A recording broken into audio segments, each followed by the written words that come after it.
Hello there. The Mandalorian Chapter 13, The Jedi. So this one's pretty self-explanatory. It is obviously revolving around Ahsoka Tano.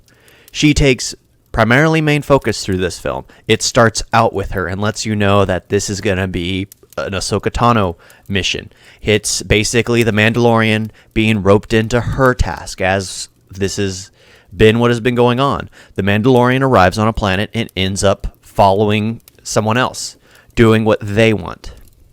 And I'll just get this out of the way. I'm not the biggest fan of Ahsoka Tano. I didn't feel like she brought much to the table. She should have died during the Clone Wars to give Anakin at least more of a push to become evil, or died slightly before Star Wars, the very first movie. Because with every Jedi that comes back to life after Luke Skywalker's story destroys him even more.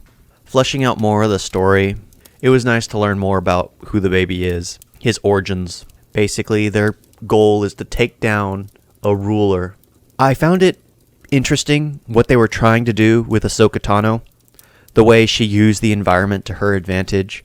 However, I don't think Rosaria Dawson has the actual athletic ability to get away with some of the edits they were doing. You could easily see how she was moving from a terribly slow start to try and get out of frame. I felt it would have been easier to just pull a Batman where when they cut back to where she was standing, she's no longer there. She used the force sprint or got out of there some way. You don't know how, you don't hear it because she's just well trained. Because it kind of took me out because I was trying to see how this Jedi moved, her speed, her ability, and it lacked a lot. It really felt strenuous for her to try and finish some of these tasks. It was great still to watch, but it threw me out every time I noticed her beginning her run. If anything, speed up the frame rate so that way she moves much faster than what she really is, because it was just upsetting me how I could tell that it was just very like someone trying to drive a stick shift for the very first time. Pick up and slow down, pick up and slow down. The story itself was straightforward. Mando, like every other planet so far, always gets roped into someone else's tasks. At the beginning, he's tasked with hunting the Jedi, but his primary objective was to find her, so uses that as a springboard to find the Jedi and then aid the Jedi in her task. Honestly, for me, there isn't much to say. I'm still getting tired of the lack of aliens. Well, I guess humans in and of themselves being from a different planet are aliens, but the lack of non-humanoids.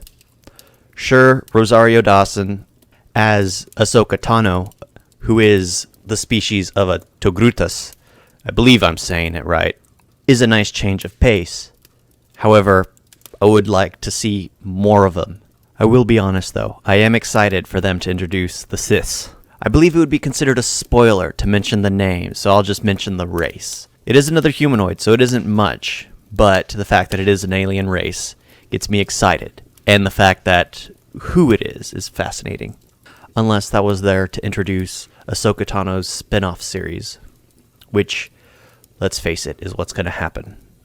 But getting back to the way the fighting was done. Near the end, they have a montage where Ahsoka Tano is being hunted, and the way they basically turn it into some kind of horror as she pops up around as they are scared and confused, not knowing where she's at.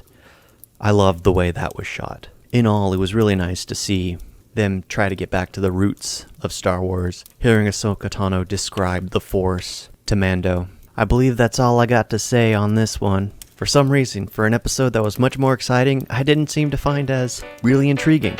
Thank you all for watching, and I'll see you in the next video. Toodles!